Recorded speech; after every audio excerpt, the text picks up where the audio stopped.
Hi, everybody. Two nights in a row. I am Crumbling James, and I am here with Brian Shutter of Neon Lords of the Toxic Wasteland fame. Hel- hello, everyone. How are you today out in the aether?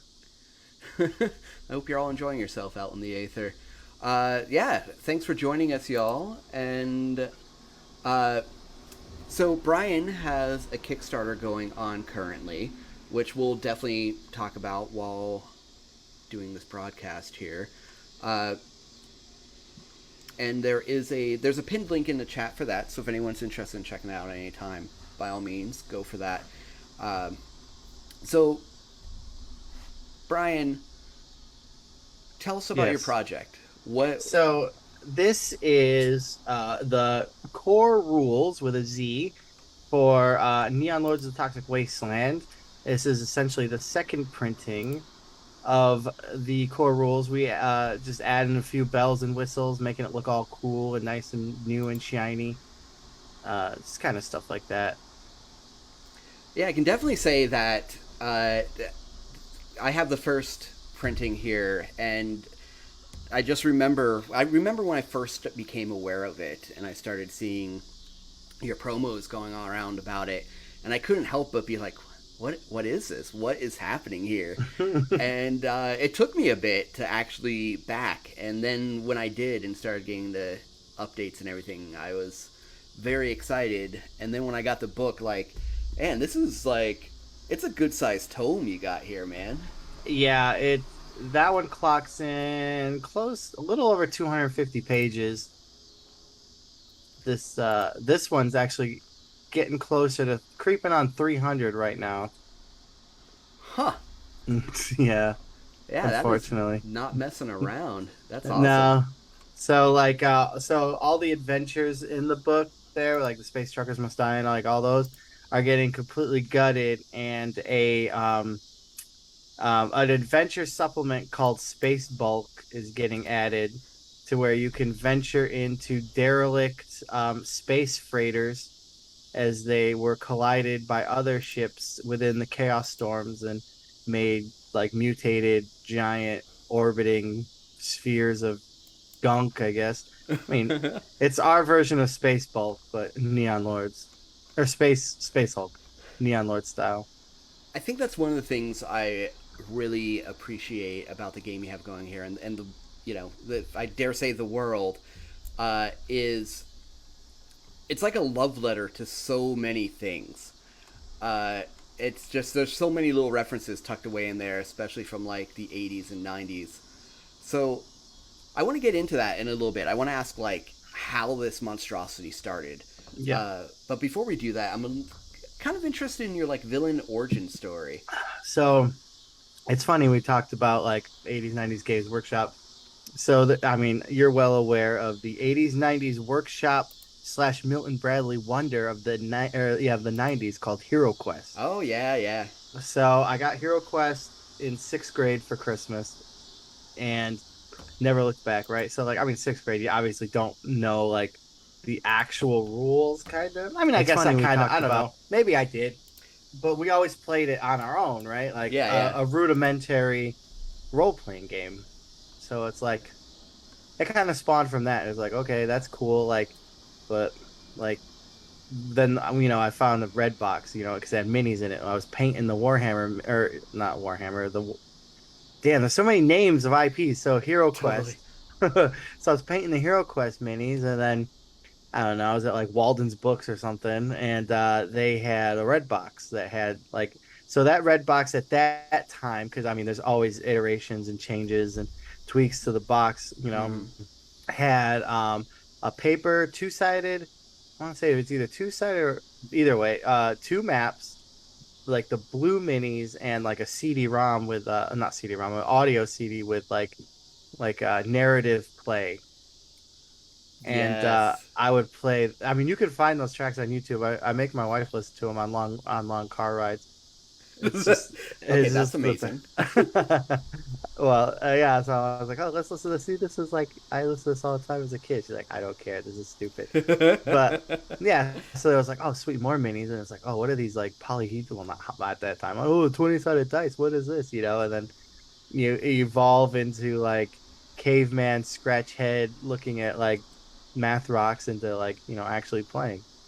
And so like, we played 2E, and then the too cool for school high school hit, and stopped playing, of course. And then this thing came out called the PlayStation. I I don't know if you remember ever that thing. you might not have Yeah. heard of it, but it was this like, I mean, obviously I was a big Sega Genesis guy, and we had a Nintendo and stuff, but the PlayStation ushered in like a new era. So like I pretty much like ditched the was like, well, what's the point of playing Dungeons and Dragons when I could play Metal Gear Solid? It's like 3D Resident Evil. Like it's 3D. This is it. It's not gonna get the graphics are never gonna get better than this. Like we've made it. Yeah, So this is our peak, right? yeah, absolutely. So massive video like just video games dominated like my entertainment, and then came back at fifth edition. Fifth edition, well, I mean, we dabbled in third and then never really stuck, because everyone gets excited, you do a session 0 and maybe a session 1, then people drop out, you know you can never get a game going. And then I bought the fourth edition stuff and then just like read them, and like nobody was interested in fourth edition.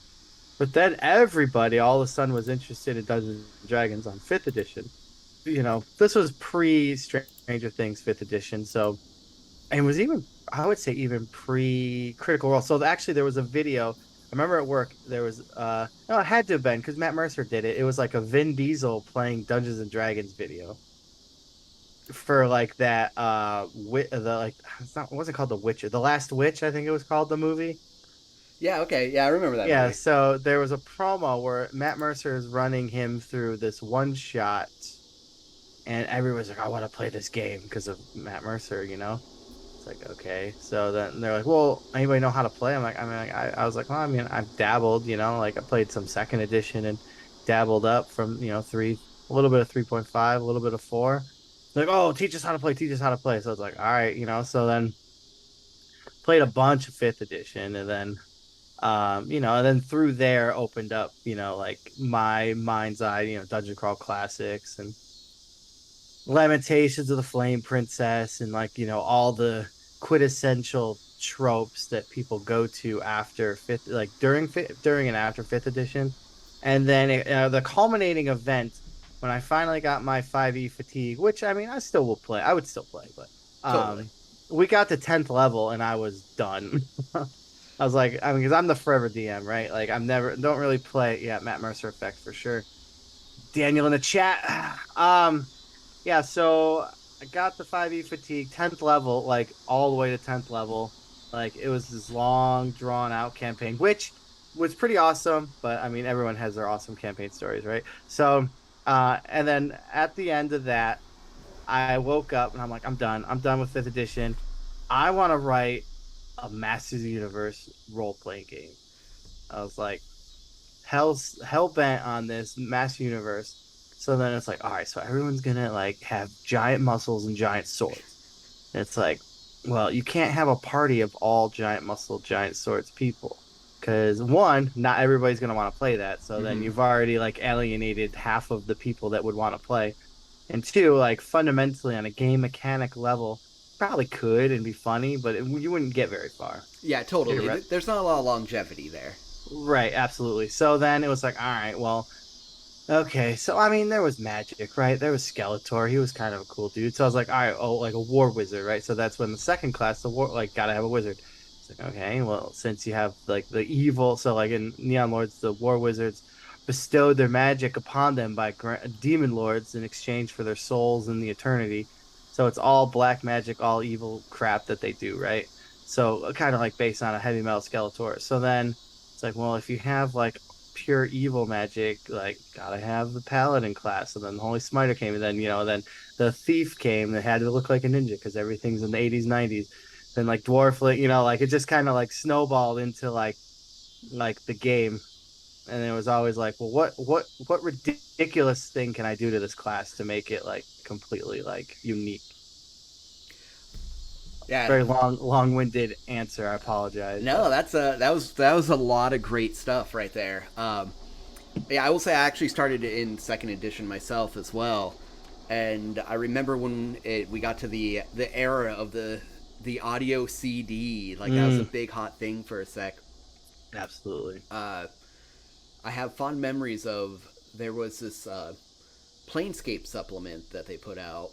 Yes. Yeah, the Mimir, I think it was called. It was like a magic item. It was a floating skull, and you could ask it questions, and if it knew things, it would. There were audio tracks keyed to certain things that you could play, and like it seems so archaic now, but at the time, amazing. You know? Mm-hmm. Oh, absolutely. Yeah, that's That. I also yeah, like the Masters of the Universe kind of theme is so readily apparent in there. And I was thinking actually earlier today when I was thinking about doing this stream, I was like, what got me into fantasy in general? Like I know how I got into D&D, like that's a really clear story for me. Uh but I think it was Masters of the Universe is what started me off. I mean, makes sense. But then, like, that's the problem. Is Master Universe fantasy is nowhere near like Tolkien-esque Dungeons and Dragons fantasy, right? So that's that weird science fantasy with like guns and like hoverboards and weird, strange vehicles and stuff that Yeah, like he like kind of Dungeons and had Dragons would like have. real late 70s into the 80s, like uh yeah, I've been going back through shows like Thundar the Barbarian and things like that lately, and I feel like it's a genre that's not really explored a lot currently. Um, hmm, yes and no. So I mean, you got Barbarians of the Ruined Earth. There's Black Hack that does it's like a Thundar, like a straight homage to Thundar more than anything. And I mean, Dungeon Crawl Classics, I feel does a good.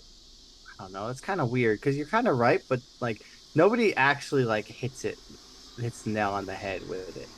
Like it's not like I mean, Barbarians of the Ruined Earth is like Super Saturday Morning and very close, but it's still like it's I don't know, it's still not right there. It's very Thundar, but it's not Massive Universe. It's because that's like to me, like Thundar has that post-apocalyptic Earth because you still have like the iconic settings. I believe there's Hmm. a Statue of Liberty at some point in that show as well, a la Planet of the Apes. Could be wrong. There totally Okay, is. there is. I only Okay, know this because I just saw that episode, and I was like, hey, they're doing a thing here. okay, yeah. Like, so yeah, I don't know. And it was like Adventure Time too. It's kind of like Thundar the Barbarian Oh, that's to fair. That's fair. I to guess an I don't give extent. that enough credit for what it is. Oh, Yeah. you watch it? I haven't watched all of it. I want to You say I dabble. got to like I want to say maybe I got to like the seventh Oh, season. okay. I mean, yeah, that's pretty far in. Yeah, I was like binging it for a while, and then I got to this point of like I need a break, and then I just didn't really get back to it. Yeah, I feel you. It's really good though. I think. Yeah, I agree. I agree. It is a lot of fun, and it captures.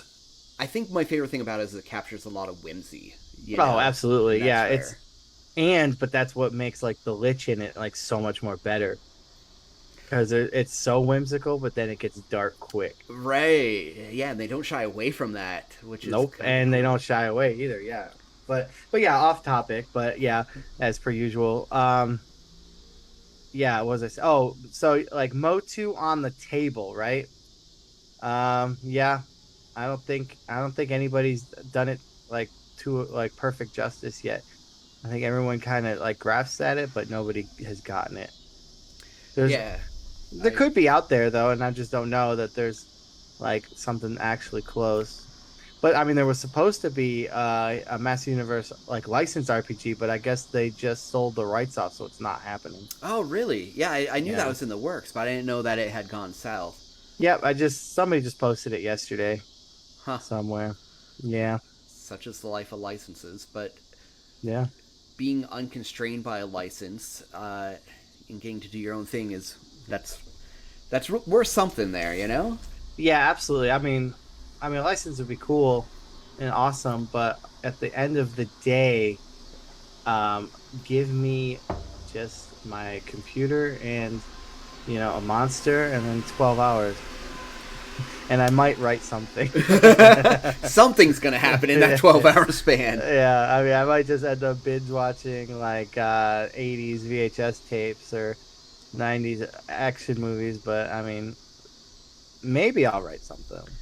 But I think that's like, another benefit there is, I feel like Neon Lord's like, yeah, you can smell the Masters of the Universe coming off of it, but it doesn't end there. Like you mentioned that you have the Thief class ninja, like that's something you couldn't have got away with, in, like if it was strictly Motu, and it just like it feels like you're watching Saturday morning cartoons, but mixed with like professional wrestling of that era as well. And Yeah. it doesn't feel like there's I feel like there's been a lot of 80s nostalgia type things surfacing, Hmm. but there's something different here. And partially I think the color palette is perhaps a little more imaginative than a lot of things that have come out as well. And I don't know if I can really put my finger on exactly what it is. Hmm. I mean, I'll take that as a compliment. Yeah, cool. It was meant as one No, thing. I know. I'm just kidding. Yeah. So, yeah. I mean, we kind of play it off as it is a Teenage Mutant Ninja Turtles post-apocalyptic movie if Troma produced it. That's a great tagline. So that's kind of like I'm kind of like fishing on that. The official, like when people say, "Well, what's this game about?" I say it's a Gonzo vomit punk post-apocalyptic cassette futurism tabletop role-playing game. That might be an even better one. And often the term Gonzo really comes to mind often when I tell people about this.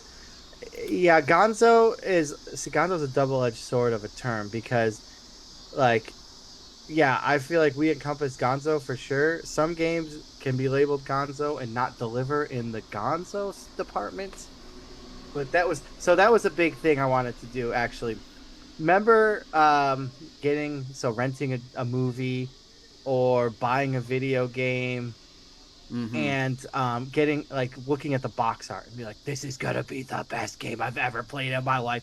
And like ripping it open in the car just to look like just soak up every like essence of this game or even entertainment, media source, whatever, right? Yeah, yeah. So then you get it home and it's literally like does not live up to the title or the box art. I'll take most NES games for 1,000, Alex. Yeah. Yeah. Oh yeah. NES was notorious for it. Although Mega Man was considerably better than the box art. Yeah, agreed. I So just saw the like first Mega Man box art yesterday. One of my friends posted it. I was like, man, that is derpy. yeah. You should see the European version. It's actually pretty awesome. But anyway, um, my goal was to make the game that those boxes should have been. Make the game that was supposed to be in those boxes. So like where it delivers, it freaking delivers where it's supposed to, right? So it's like we say it's over the top, like in Crank to 11, like it's over the top of Crank to 11. There's no if and or buts about it, right? We say Gonzo, and that's a Gonzo with like a capital G, right? And one of the things I really got to give you about it is that's absolutely true about the game, but it's also like you really the community that you've built around this game and the just like you know the marketing you've done for it, like it all just it's really top notch. It all just Oh, thank you. feels right, and I think your fans are really responding to that. It's really cool hanging out in your Facebook group and just seeing Yeah, they go how wild. about yeah man. They go absolutely wild. Yeah, I appreciate all of them and I love them. They're the Neon Maniacs. They're amazing.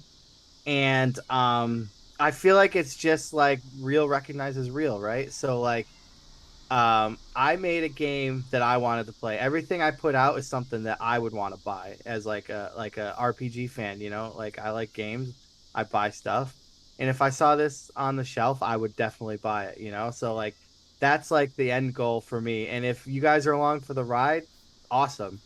If you're not, well, sucks, but I'm still gonna make it. Right, and Yeah. you can't really make something for everybody, and it's I know you can try, but then at that point, you got the McDonald's of RPGs, and who Yep. wants that? So actually, I did fall into that nasty cycle early for a little bit. Then I slapped myself in the face and I got out of it. But I was like writing to like appease people. It's like, well, no, I'm not going to do this because what if people don't like it? And I was like, damn it, pull yourself together, man. And just like like a hard slap across the face and a cold embracing shot of whiskey. Well, I don't drink, but I'm going to pretend like I took a huge shot of whiskey and grit my teeth and said, God damn it. And then I just typed away and then I made it. And it's the way to go. If if you're making something for everybody, it's likely to get lost in the crowd. And And you're never gonna. Oh, I didn't mean to cut you out. oh, that's all right, man. Go ahead. What were you gonna say? I was just gonna say, like, you're gonna write to please, and you're never gonna please anybody. Yeah, absolutely, absolutely. Uh, I was for some reason looking at Mike Tyson quotes yesterday, and The best. or I guess his favorite quotes, and so not necessarily quotes he made, but I think Right. it came revolved around like everyone has a plan until they get punched in the mouth. But Yeah, absolutely. his favorite quote of all time is something along the lines of, "A man who pleases everyone hates himself," or something like that. Yeah, totally. Yeah. I could see that. Yeah, and I think maybe that's a little extreme, but I think if you, I, I like to reference the McDonald's of RPGs just because I remember like years ago I went through a drive-through and got a coffee from a McDonald's because it was like the only place anywhere around. Yeah. And I was drinking it and I was like, this isn't good, but it is the most non-offensive coffee I've ever had in my life. Yeah. And those Oh, are two yeah. different things. Yeah. So you struck a chord with me right now. So I want someone to tell me they love the game, or I want someone to tell me they hate the game. I don't want them to tell me it was okay. Absolutely, absolutely. And if you're serving lukewarm stuff like that, like, I mean, if you tried your hardest and you did that, sure, whatever. But like, it's not the goal, you know. Yeah, 100%. So, you talked a little bit about your system progression of coming up through 2E and then the time off and coming back around 5E and whatnot, and then going to more like the OSR stuff. So Neon Lords is BX based, right? Yes, it is. So what was that, like a conscious decision, or like what played into that for you? So, actually, this is interesting. And actually, I'm sorry to interrupt, but also No, if you you're wouldn't fine. mind, just for folks that might be watching that don't know what that means, if you wouldn't mind like hitting on that as well. Yeah, so like early 80s. I don't know, like I'm not like a D&D historian. So I don't know like base like I'm going to be there in about 80, right? So like Sounds about right. Yeah. I know someone's going to like actually Actually. the magenta box came out in 1983. The Mulve box, I believe it's called, right? So no, this is actually funny. So I had no intentions of doing the BX. So I didn't know how to write, obviously, like, okay, so it's like, all right, I want to write a game. It's like, okay, well, where do you start, right? Yeah, that's a big question. So I did a lot of research. I acquired a lot of different RPGs through various means. And then I was pouring through them, right? Trying to be like, well, no, like, okay, what how do you do it? Like, how do you set up a book? Like, what goes where? What, like, how do you lay it out? You know, like all that stuff. So I ended up getting a hold of the BX. So I got like 2 copies of it, I think. No. So I have, so I got the magenta box and the blue box. So BX, like basic and like advanced, right? Mm-hmm. And so I was like, okay, this is awesome. Like it's like, tight, 30-ish pages maybe. Yeah, So not I a was lot. like, I'm just going to write it like this. Like I will just literally base it off of this to start with to get a basic idea, like basic edition, It's like get a basic idea of how to do it, and then I'll make my own game. I'll write my own rules and all that. Oh, fun. Okay, this is So that cool. because so I was like, okay, it's easy. This section. I mean, it's still based off of those sections to an extent. It's like this section you write this. This section you write this. It's like, okay, so I'm obviously not gonna like word for word it, so I'm gonna write in my own tones and Neon Lordsness, and then okay, then this is this and this is that, and then it was like, well, why um why reinvent the wheel? Why not I just like use the BX as like the foundation of the neon bouncy house, right? Why and then build off of it and then scrape away what I don't need when it comes to time and stuff. And that's what happened. So like it's funny too because sometimes like because like missile firing is still in there and like I hate it. I hate missile firing. It's the stupidest term. Yeah, okay, yeah. I thought you meant a mechanic at first, but as a No, term. no, no, no. As the term, yeah, yeah, yeah, yeah. So yeah, it's just like little bits still like poke through from the BX, but obviously like roll under. And I don't like saying on another interview. I don't think they. I think it uses Stacko. I'd have to go. I don't really know. I feel like it might not. I thought that was like a TUI thing. Yeah, I I'd have to go look. Like I'm right. sure, I sure think someone's gonna murder me in the chat. yeah, like because I could totally be wrong here too, but I want to say that 1E had like, and I have the books over there, but I've never read them in depth enough to like. I never planned on running 1E, so I never really Oh absorbed it. yeah. But I think they Well, had the tack matrices in there where you had to well, like look it up on a page and compare numbers and stuff. well. Even 1E to BX is completely different too. Oh, totally, totally. So like BX is like in the boxes for the junior set that would play like like the getting kids in, and then 1E was like for like the true masters of the game. Yeah, like I have old school essentials, and I know that they have Yeah, OSC Thaco is in like, that. do they? Yeah. Okay, so Zach in the chat says BX didn't use Stacko as ascending armor class. I'm pretty sure. Two we use. Yeah, that's what I thought.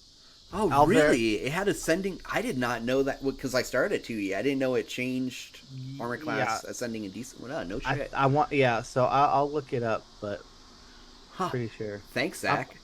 yeah, he's a neon maniac in the chat. Right on. They're everywhere. I know. I'm just worried when I'm walking down the street anymore. Um, Yeah. so another thing about this game and the like, especially like the book itself, is the language, the art, the layout. Like they all hit just right. They all get that feel, and I gotta ask, like, I want to say when you were talking earlier, you said like you didn't really know layout when you went Right. into this. Really? So okay, so that's like a little bit of an exaggeration. So, um, well, I was a photographer for like 10 years and stuff, and I did a lot of photography and stuff, Uh and huh. then Photoshop and InDesign are so close that like it was like second nature. Like I would just go into InDesign, like the tool icons are the same, and it was just like minor tweaking to like adjust my skill set to lay it out in InDesign. So it wasn't hard at all. Wow. It definitely shows. Yeah, the photography skills definitely show. Like you have the eye for like where things go in a Yeah, sense. thank I you. think some people who speak correctly would call that composition, but not Oh myself. yeah, composition. No, I Where call things it. go. That's fine with me. It's like if like a spread, I'll pull a spread out, and I'll do the photography thing and be like, Ah, perfect. that's awesome. No, That's I awesome. really don't. I'm just kidding. I wanted that from you. I will. Um, I'm gonna start wearing like a beret and then smoking out of like long cigarette holders, like, and then just kind of like we got the shot. Yeah, just for the end perfect. of each spread. Then you take the beret off, put out the cigarette. Yeah, yeah, yeah, totally.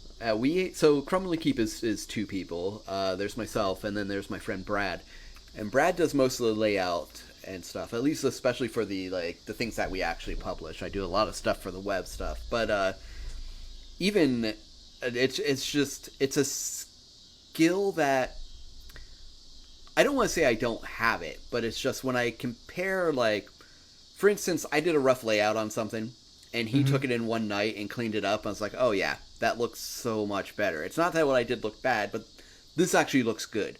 So I really just I respect that skill set a lot. It's the unsung hero of publishing skill set. Absolutely. And if we talk about like BX and books from that era, like one of the things, going back to old school essentials, Hmm. they made it readable, Yeah, perhaps more than anything else. yeah, that's like their yeah. It's definitely readable, and like yeah, if I was gonna run anything fantasy, I played an OSC game and it was pretty funny and we all died and it was awesome and like a dude like clung to the ceiling and he ended up farting and then like all the zombies knew where we were and then we got eviscerated but it was great but yeah like if I had to do anything like fantasy related like I said I'd play 5e sure because it's easy for people to get a hold of but if I was playing with like real deal Holyfield like RPG players I would probably do OSE for sure. So I I just mean, re- I oh Oh sorry, go no, go ahead. ahead. I was saying, I mean, I bought them. I might as well use them. So I just want to remind folks that the link to the Maximum Carnage edition of Neon Lords of the Toxic Wasteland, the link to the Kickstarter is in the chat for folks that want to check that out. Should be pinned nice and neat there at the top. Um, so the Kickstarter is going great, and that's really exciting. And Thank you. I don't want to I don't want to dig too far, so like a yes or no would suffice. Uh, Hmm. but do you got some future plans percolating in the head for what's next?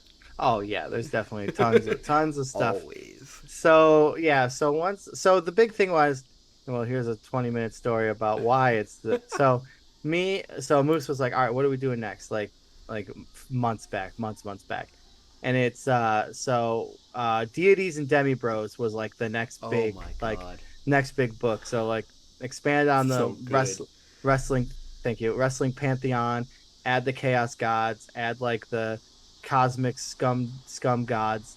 Like all this stuff and like new classes for like priest class and like like more options for the holy smiters and other gods and then so it's this huge thing so it's like well what's the point if like I don't have like I have like I'm down to like 2 boxes of books. I'm very little on the first edition and like I have 2 boxes I'm keeping for myself. Like I want 2 sealed boxes so I can sell them in the market, 10 years down the road and make bank. And I'm just kidding. Yeah, there you go. No, it's just, First for my kid, edition. for my kids and stuff. So I wanted to keep 2 sealed boxes and like that's pretty much all I have left. So it's like, well, what's the point of doing this huge like ordeal if like, people don't have the book? And like I don't know how you feel about print on demand, but I am very anti print on demand because Neon Lords isn't like a book like it's not just a book, it's an experience, right? So Indeed. like Agreed. I don't think I would be able to convey what I want to convey artistically in a print on demand book. So like sorry everybody's listening, I'm not going to do print on demand. I'm not doing it. I'm not doing it. So Yeah, like I appreciate folks that go that route. oh, Like I absolutely. Like understand hey, the whys, and also yeah. like even like things that otherwise I won't be able to get. I'm glad are printed on demand, but I'm Oh kind yeah, of yeah, with yeah, you. yeah, Like yeah. I don't really want to do it myself Yeah, like for other the reasons. rulespedia of what however you say it, right? Yeah, Yeah, the so I have yeah, Rulespedia, right? Or like whatever it's called, the D&D one. that's like the original printing is like ridiculously Yeah, expensive. I got that print on demand. I got Star Frontiers print on demand. Yeah. On demand versus special edition scarcity. That's true. So, um, well, either way. So I do have some books like print on demand. Like some of them, like if it's heavy ink, they get very wavy on the pages. But I mean, hey, it's Hmm. whatever. So like, I am a print on demand like purchaser, and like hey, if that's like the way you got to go, and I'm not opposed to it for supplements or anything either. Like, but the core Totally. rules is an experience. Anyway, so with that being said, I haven't even answered the question yet. So Yeah, we went a little off there. That's okay. always that's what I'm a rambler and like a stream of conscious type of guy, right? So okay, so I was like, well, what's the point of doing deities and demi bros? And then there's a vehicle supplement after that with like combat rules for motorcycles, skateboards, like all the way up to spaceships and stuff, right? So it's like, what's the point of doing all these supplements and adventures and all this stuff if like like very few people have the like actual physical copies. So it's like, well, like it's a little early to be doing a second printing, but then again, is it if we're running out of copies? Like, so we put everything aside and then just went forward with the second edition printing. If that I didn't even answer the question. The question was Deities and Demi Bros is the next book. Cool, but yeah, that's it Yeah. was fun to see the insight into like the process of like yeah, we've had kind of similar situations over here too, where we're like, oh, okay, this project that is like way in the works, we need to shove it aside to bring this back and yada yada. It's Yeah, it's a yeah, shuffle. it's always a revolving. So like that's the problem. Yeah, you're always like, oh well, we got to move this book here, move this book in the release schedule. Absolutely. Yeah, what was the question, Danny? I don't know what the question was. I'm gonna just keep talking and pretend like I know. But no, like It's that's the gotten me cool. this far. Yeah, exactly. That's the cool thing about like, you know the struggles I speak of. So it's like it's awesome because some It, people are just like, yeah, sure, yeah. But yeah, so like a good problem to have is not having any copies. right? Um, so yeah, so long story short, yeah, we had to make more copies so then we can get those other books in the process of getting made. So yeah, Deities and Demi Bros is the next big book. So I have this thing that happens with me, and I'm wondering if you can relate it all of when the finished product actually comes out, like once you're actually shipping it to people, Hmm. like by that point I've been done with it for a while, right? Like the writing, everything else has been done, and I'm like moved on to the next thing, and like I've lost some of the like excitement around what is currently going out. And then it's cool to see it go out and people get excited about it. But Yeah, it's yeah, like, yeah. oh, the next project. Well, uh, so you're saying then you get disgusted from it? like, Physically like disgusted? to my stomach. I generally vomit, is what I'm saying. No, Oh my God, no. just like a constant, like, ooh, excited about what's next. Ooh, I have an idea for what I want to do after that. Like the train keeps rolling. Yeah, so yeah, I got like a good if anybody like I have like 500 different ideas going on at once. Like I got different games in the brain. I got different I got different role playing games. Like me and Moose have like a deathmatch miniature game that we're like working on at the same time. Yes. So like we got like all this stuff going on, but it's actually good. It's really good for the artistic process, if you will. See, because you're fresh when you come back, so you get that idea out. You're like, all right, cool, yeah, I'm gonna like do this, right? So I'm gonna do this game, and then you work on that game, and it's like, all right, so now what are you gonna come back? Then you come back to like the main book, you crank a little bit more out of that until like you're fatigued out of it, and then it's like, all right, well, I'm gonna work on this game, and then like you come back with fresh eyes, and then tweak, and then shift fire, and then you just keep cranking. That's awesome. I appreciate that outlook, and I think you hit the nail right on the head. Yeah, absolutely. So it's just like, yeah, it works. It works for me. I'm sure that's exactly what like you're talking about. Like you just kind of like over it, and then you're on to like because you're like mentally onto something else, but then like you're onto Mm-hmm. something else after that, onto something else. But then yeah, as long as you come back and tighten up those loose ends, yeah, there's nothing wrong with that. Yeah, and it's. I think there's something new said for being able to work on another project and step away. 'Cause when you do get back, there's the ideas grow. You're out of whatever habit and ruts you were in when you were there. Yeah, exactly. And then yeah, 100%. So it's like you get stuck on this one part that you have to finish and like you don't want to finish it because then it starts feeling like work and you're just like screw this, I'm not doing it. And then you go and do something else and then you're like damn it, I got to go back. And then you go back and you're like, "Oh, well, like a new angle." It's like, "Man, why didn't I think of this you know, like 3 days ago when I was trying to do it?" And it just comes to you. It's like Totally, totally. chef's kiss. Yeah, Zach does say Escape the Murder Maze is going to be the best beer and pretzels game ever. That's the name of our board game coming out.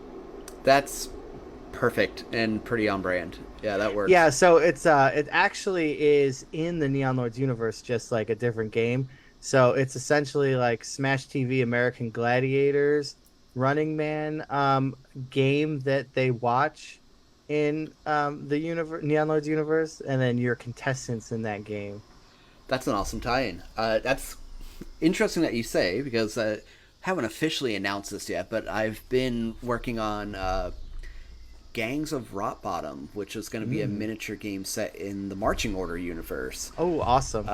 So yeah, I think we're both having some good ideas here. You know? Yeah, I'd love to definitely hear more about that sometime. Yeah, you definitely will. Gonna keep it on the Excellent. DL for a little bit Oh, while longer, absolutely. but Has it got a little Mordheim vibe to it? yeah, a little bit of uh, gangs going through like tightly packed city type thing. So yeah, it's definitely got some more time stank, if you will.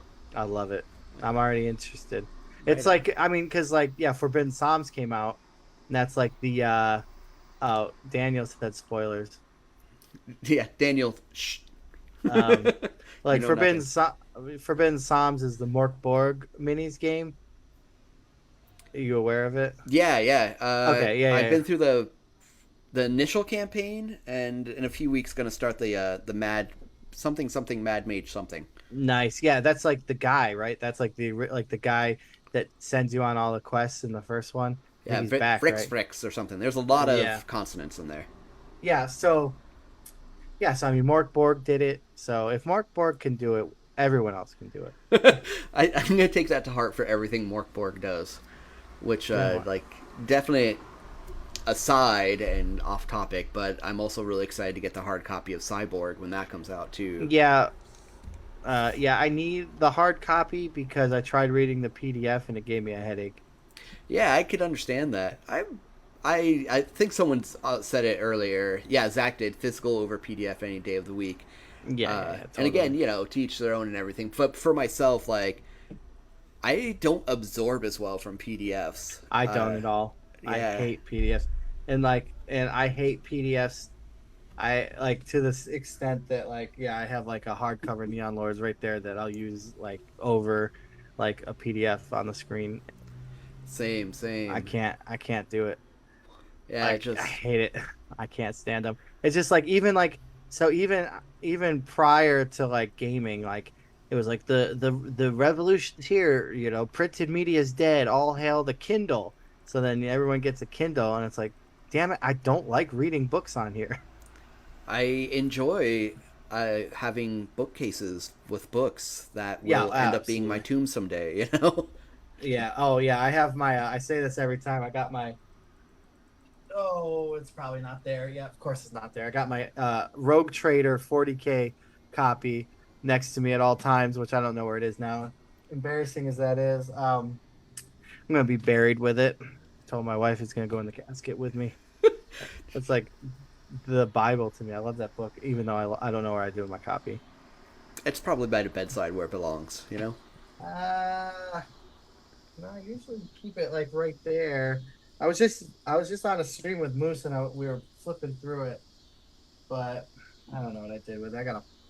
I'm in like full on Kickstarter mode, so there's like just piles of stuff everywhere. Totally, it is a So like yeah, like I'm in the process of like trying to get everything done, trying to get all the stretch goals like art assets done, like trying to get the book laid out, the extra stuff, the added character class.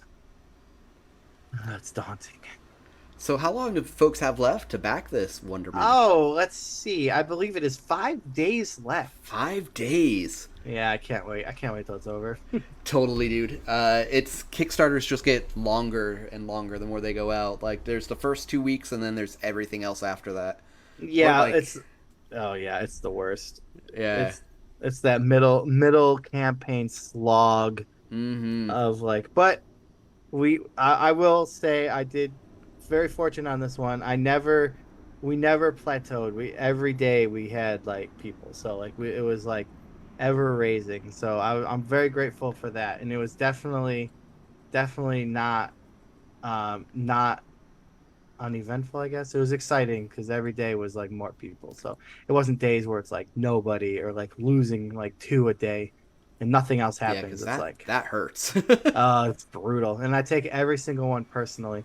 So if you've ever canceled a pledge on me, I wrote your name down, and I'm never gonna sell you a book. No, I'm just kidding. But yeah, I like to like keep all the names on one list and then just cry over it. Oh yeah, yeah, yeah, totally. I take full. It's personal every time. I'm like, well, what did I do to you? Did not. Why don't you love me? Yeah, and then meanwhile, like, I've canceled some pledges too, so I know how it is. Like sometimes it's just like, do I really need this book? So that's the problem now I'm in is like, I have to be extra picky because I just I don't have the room anymore, Mm-hmm. and I really have to be picky because it's 80% of it I'm never gonna play. Yeah, indeed. Like, and I even used the excuse for a long time. Like, it's cool. It's research. Like, even if I never play it, it's all right. Oh But yeah, yeah. You know what I have? You want to see what I got for research? yeah, hit me. These are Toxic Avenger color forms. Toxic Crusader color Yes. forms. For research for the game, I had to get a set because I want to do a color form dungeon, and so I had to buy these, and it was unopened, and I opened it. I'm sorry. Did you just say you want to do a color form dungeon and say that really, like it's not a big deal? Like, just tried to slip that Yeah. under the radar there? So think about it. So like you understand how color forms work clearly because you were excited. Yeah, totally. Some people don't know what they are. So to the uninitiative that's watching, color forms were this 80s, 90s ish toy. Those were in the 90s, 91. It was like a cardboard art on one side, but it was like glossy cardboard and plastic wall like window clings. There would be now called right window clings, and then they were characters, like licensed characters and stuff, and you could plaster them on, and they would stick, and you could, make scenes and dioramas of your favorite Care Bears and Strawberry Shortcake or Toxic Crusaders, which I didn't know they existed until I bought one for research. And so, that being said, I was thinking of doing a dungeon, right? So you get like this is I'm just spitballing, right? So like this is kind of like the basic idea is the cardboard like sheet, the glossy cardboard sheet would be like a hex. I mean, Okay. not a hex, no, a grid. Okay. So Okay. I'm with you. uh so Daniel said he goes to pledge and then cancel. Thanks, I appreciate it. Actually happened. It actually happened the other day. Within the hour, a guy pledged and canceled. So I was very upset. But anyway, Wow. Wow. He yeah. he was really unsure there. Brutal, I was so upset because anyway, so a grid, and then you have like the dungeon rooms that you can like rotate and put, and then put them down, and then you have your dungeon map. Oh, okay, okay. I was imagining more like characters, but the dungeon room So thing makes a lot of sense. yeah, so there's that, yeah, two floating ideas. So that was the one idea, was to do it as like just a dungeon, because we have solo rules too, and so like it would incorporate the solo rules a lot better too, because then you have all the pieces of the, and you could like solo rules your way through the dungeon. Yeah, that's huh. So that was one idea. Then yeah, more character based, to where like the cardboard rather than a grid would be the dungeon, and then you would have character color forms and monster color forms in like then you could move them around and all that stuff. I I really enjoy how RPGs lately are really playing around with mediums, and that is certainly something I have not thought or heard of yet. Just seeing like the adventures that are coming out with like a vinyl record and things like that. Like, uh, Yeah. it's it's interesting because I think a lot of times with a new art form, there's a period of time where it doesn't know what it is or what Hmm. it's doing. And when before we started here streaming, I mentioned to you that I used to work at a game store, and we did a lot of used games. And one of the beauties that came through the doors was the Rocky and Bullwinkle RPG, God. and it came with hand puppets inside of it. Okay, I'm interested. Right? Like, I don't know that I know. I didn't get a chance to really check it out more than that, but it was just. Oh, and there's like, yeah, there's like various certificates inside from like the show university that was in there, and just like a lot of physical components. And it was obvious, like, okay, this was before RPGs really, I don't want to say really knew what they were doing, but there was a lot more experimentation in a sense. Like Avalon Hill was putting out RPGs that felt maybe more like war games and things like Mm-hmm. that. And it's interesting to see like how things move along. And after they were out for a while, everything looked a lot more like Dungeons and Dragons and kind of like came into a bottleneck. But it's kind of neat to see how that is almost like it's spreading back out again lately.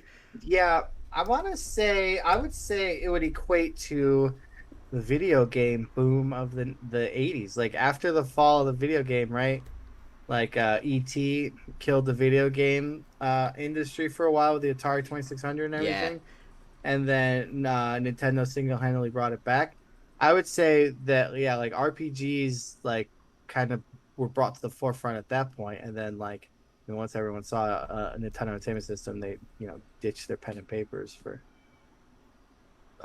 bigger, better things. Which yeah, it is pretty cool though that there's so many RPGs. Like I was on a stream and there was like a Tank Girl movie RPG, which is weird because that was obviously Whoa. later.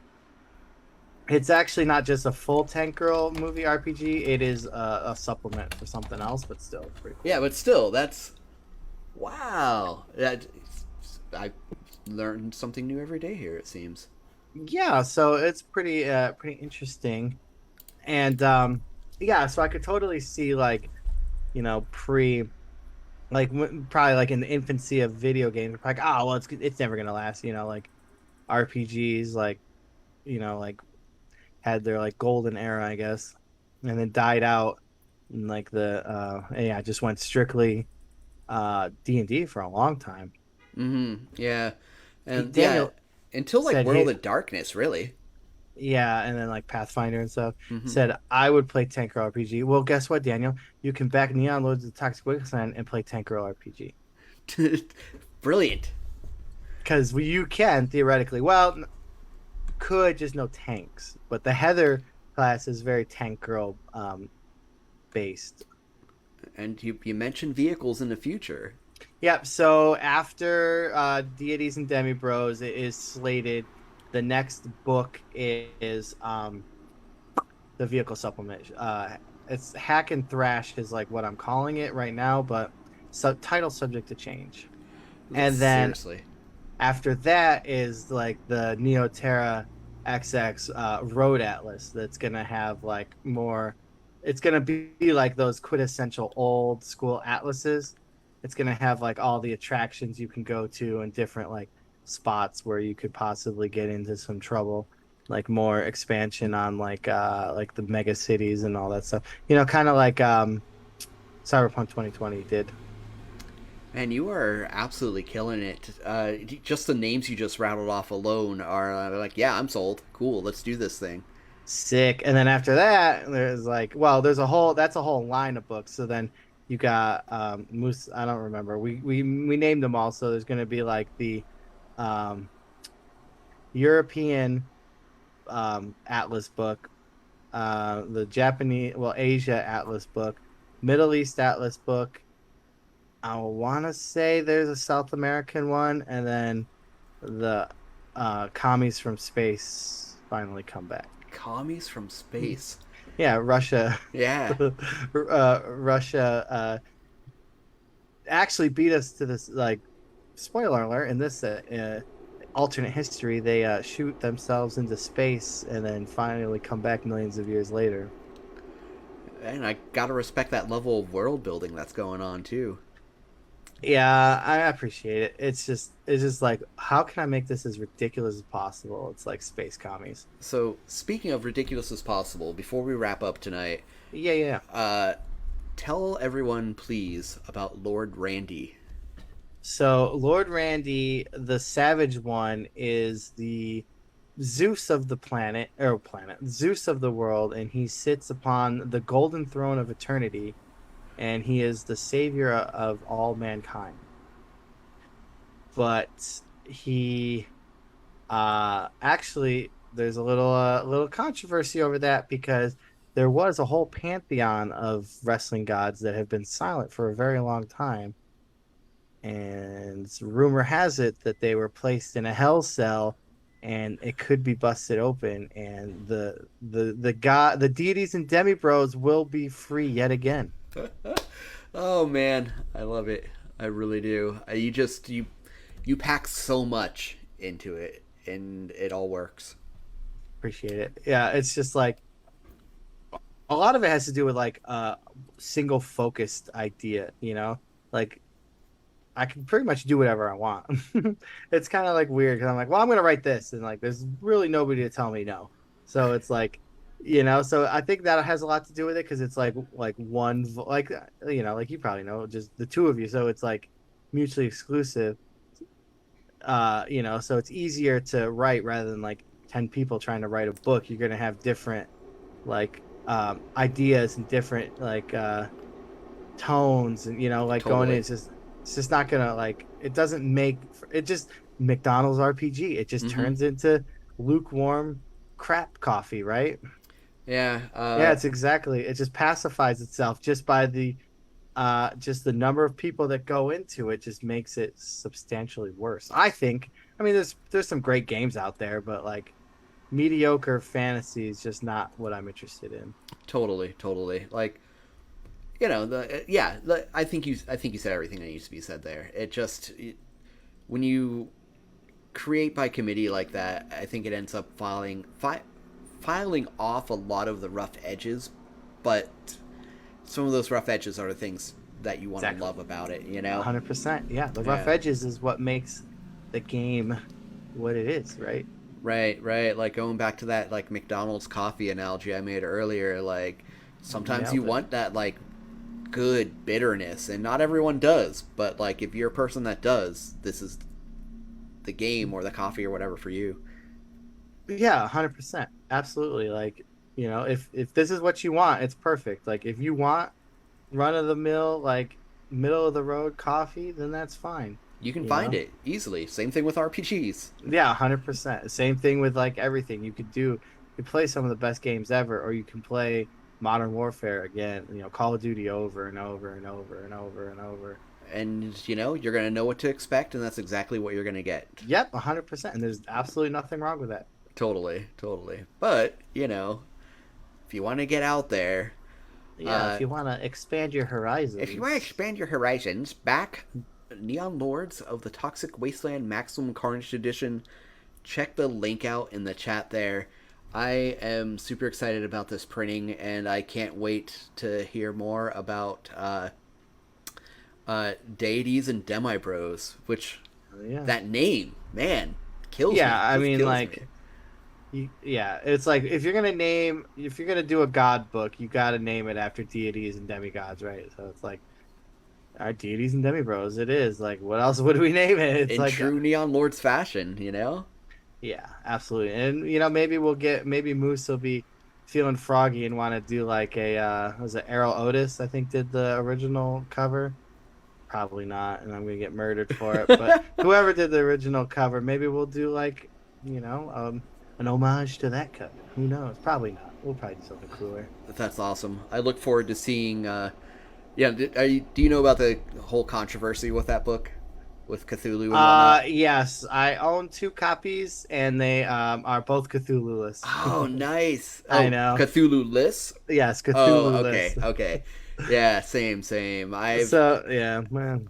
I've I held mean, it's Cthulhu still. editions in my hand, but only to sell them elsewhere at the store I used to work I at. mean, at realistically though, the Cthulhu ones are, going for crazy money now. Anyway, like Yeah. all that old stuff's go. I mean, like look at like Veins of the Earth, the Lamentations book.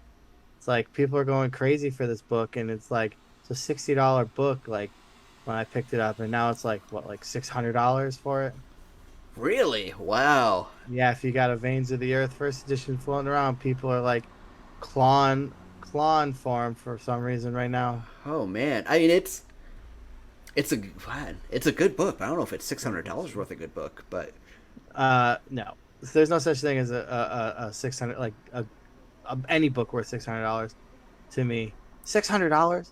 Yeah, like if we're talking like $550, Neon Lords of the Toxic Wasteland Maximum Carnage Edition, definitely. But Yeah, once you pass absolutely. that, that's So I ended up spending like $100 for a Rogue Trader copy, and I thought that was like, oh, that was like a lot, but worth it though. Well, see, that's the thing. It's all relative to the person who buys it, yeah, because the guy who wants it and is willing to pay $500, 600, 500, $600. Like, hey, it's worth it because it is a fantastic book. But yeah, definitely fair, definitely fair. And oh, I I've was right. It was Otis Errol, I don't know how to say his name. Errol Otis did the art for Deities and Demigods cover. Zach, you're invited to like every stream I ever do from now on, just for like the on the spot fact checking. This is great. Hey, he comes. He's a package deal. He comes with me. All right. So if you want him, you got to have me back. Okay, well, I'll give me time to think about it. But I'm his agent too, by the way. So if you need him, all right, I'm sold. I'm sold. We'll all we'll we'll talk after this. We'll make some deals. right, hell yeah. Well, Brian, this has been great. Thanks so Yeah, much for taking the absolutely. time to join us Oh, no here. problem. Thanks for having me. Thanks for pushing out the old Kickstarter. This final infancy, or would it be infancy? Whatever. The final days of the Kickstarter. It's always good to get out and chit chat, and I'm glad we finally got to talk on here too. I mean, it's been a long time coming, and I'm glad we got to do it. Yeah, absolutely, man. It's been yeah. I guess this is first time face to face, so it's been great meeting you. And Yeah, totally. again, everybody, check out that Kickstarter, Neon Lords of the Toxic Wasteland Maximum Carnage Edition. Link is in the comments. You are not going to be sorry about that. Nope. And we will talk That's to it. you later. All right. Have a good night, everyone. I'll see you guys later.